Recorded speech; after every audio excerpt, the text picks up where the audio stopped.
कृष्ण भगवान की जय।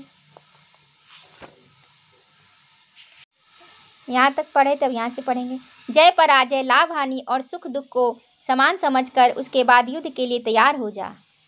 इस प्रकार युद्ध करने से तू पाप को नहीं प्राप्त होगा। हे पार्थ, यह बुद्धि तेरे लिए ज्ञान योग के विषय में कही गई है और अब तू इसको कर्म योग के विषय में सुन। जिस बुद्धि से युक्त हुआ तू कर्मों के बंधन को भली भांति त्याग देगा अर्थात सर्वथा नष्ट कर डालेगा। इस कर्म योग में आरंभ का अर्थात बीज का नाश नहीं है और उल्टा फल रूप दोष भी नहीं है, बल्कि इस कर्म योग रूप धर्म का थोड़ा सा भी साधन जन्म मृत्यु रूप महान भय से रक्षा कर लेता है। इस कर्म योग में निश्चयात्मिका बुद्धि एक ही होती है, किंतु अस्थिर विचार वाले विवेकहीन सकाम मनुष्यों को की बुद्धियाँ निश्चय ही बहुत भेदों वाली और अनंत होती हैं।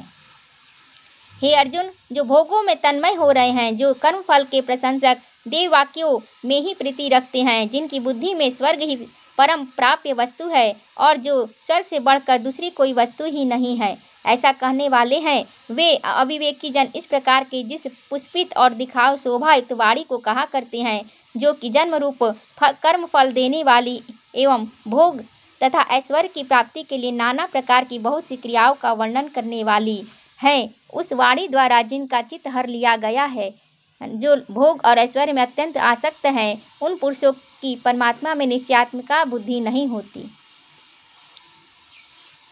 हे अर्जुन, वेद उपर्युक्त प्रकार से तीनों गुणों के कार्य रूप समस्त भोगों एवं उनके साधनों का प्रतिपादन करने वाले हैं, इसलिए तू उन भोगों एवं उनके साधनों में आसक्तिहीन हर्ष सुखादि द्वंद्वों से रहित नित्य वस्तु परमात्मा में स्थित योगक्षेम को न कराने वाला स्वाधीन अंतःकरण वाला हो। सब ओर से परिपूर्ण जलाशय के प्राप्त हो जाने पर छोटे जलाशय में मनुष्य का जितना प्रयोजन रहता है, ब्रह्म को तत्व से जानने वाले ब्राह्मण का समस्त वेदों में उतना ही प्रयोजन रह जाता है। करुणा करो, कष्ट हरो, ज्ञान दो भगवन, भव में फंसी नाव मेरी तार दो भगवन।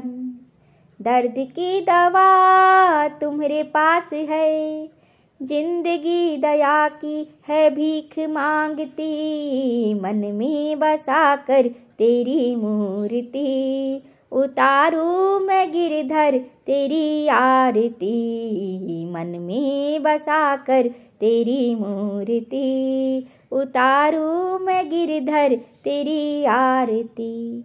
जय श्री कृष्ण भगवान की जय।